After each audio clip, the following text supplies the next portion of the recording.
Hey guys, welcome back to MMA Library. Today in MMA and UFC news, Henry Cejudo believes he'll pick Aljamain Sterling apart when the pair face off next weekend at UFC 288.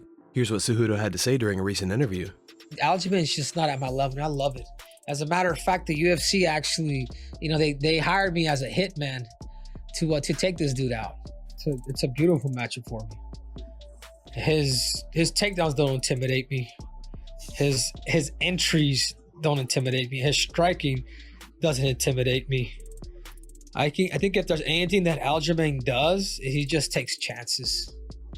He's a risk taker. He'll throw a crazy knee. He'll go for a takedown from a mile away. Like, he'll do certain things like that. But when you get somebody with a solid base that understands the game to a whole, like I see myself picking this guy apart.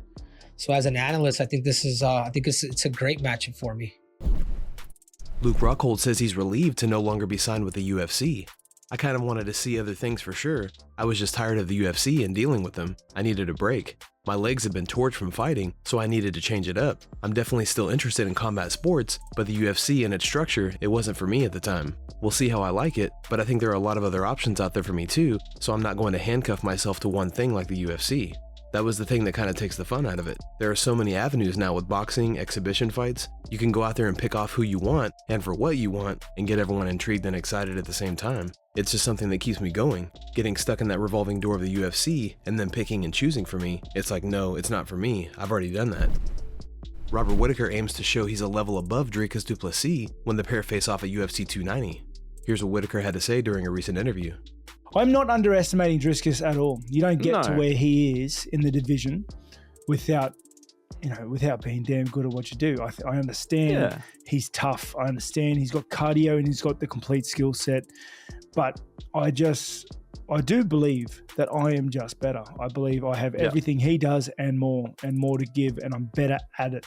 And that's just the truth. That's just facts. I'm training for war, absolute 15 minutes of carnage, and that's how I always do my fights because he's a tough guy.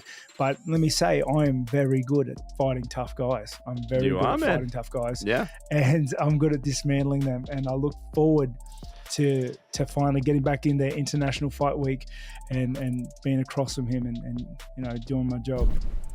So recently Ilia Topuria was asked by a fan to hit him with a shot in the liver, and Topuria politely obliged. Here's the clip.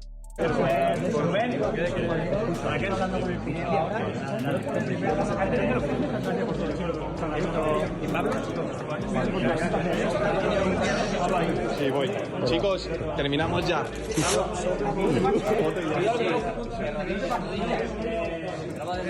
Pégate más.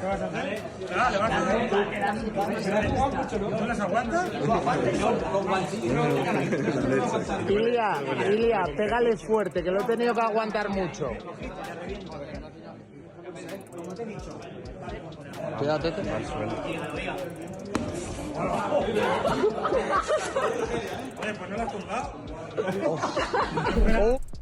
Max Holloway claims he's confident a fourth fight with Alexander Volkanovski will happen. Here's what Max had to say. I think so long as Volk's fighting and I'm doing what I'm doing, I'm sure the fourth fight is going to line up somewhere. I don't know if it's at 45, I don't know if it's at 55, I don't know where it is. I think that fight is very reachable. I think we'll fight each other again down the line at some point, 100%. So at the end of the day, that's not really far off. On a potential rematch with Conor McGregor, Holloway said, but if he's asking to give me a fight, I would love to fight Conor McGregor. I was the only guy that took Conor to a decision at 45. I know he wants to come back, but that'd be a fight that would be super interesting, super fun.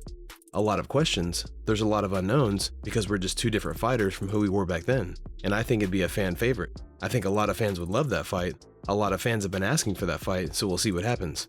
At the end of the day, it's not a weight thing, bro. I'll fight him open weight, whatever the commission would tell us, just show up to the weight. Like, you don't have to worry, I'd just love to go out there and test him. Sean O'Malley talks about the upcoming fight between Gilbert Burns and Bilal Muhammad during a recent podcast. O'Malley goes on to say Gilbert may underperform due to his back-to-back weight cuts. Here's the clip. So Bilal is co-main event 5'5", is supposedly cutting 40 pounds, 40 plus pounds in 30 I think days. he kind of came out and said like that's not a realistic number, but he said he's 13 pounds heavier than when he usually would be. So this fight's at 170, right? Uh-huh. So let's just say he's 200. 200? Yeah. So that's 30 roughly. pounds. Dude, that's crazy. I know it's not healthy in the first place, but to cut that in 2 weeks notice. I mean, I wonder what Gilbert is. If Gilbert's not dealing with that necessarily, I think, that affects your performance 100%. And then one is 2 extra rounds. Yeah, that's crazy. I was surprised. Well, Gilbert's probably in still fight shape after that Jorge fight. I mean, a little bit better. If he stayed somewhat disciplined, you're not going to lose that shape that fast. That being said, I think Gilbert's going to chin him. You do. If he's really that heavy, it's so unhealthy to cut that much weight that quickly. Not good for your brain, not good for your juice, not good for your jaw. Josh Thompson talks a potential rematch with Nate Diaz in bare knuckle boxing. Here's what Thompson had to say during a recent edition of the Weighing In podcast. I've heard that BKFC has a little interest in it, but I think the Jake Paul fight probably got ahead of it. So it is what it is. I mean, I'm cool with it. I'll think about it. The conversation, look, before you go any further, right? It really just comes down to money. Let's not pretend. Like I don't want to get into a fight camp. I don't really want to fight, but I will if the money's right, and I'll make sure that I give it 110% because I'm not going to do anything half-assed and get myself ready. It's boxing, and I get it. Like everyone's like, oh, it's boxing. I'm like, yeah, but my striking was never that bad. I know I had a lot of kicks. I threw a lot of kicks. But I mean, I enjoyed boxing, and if I only got to focus on one thing, hell yeah.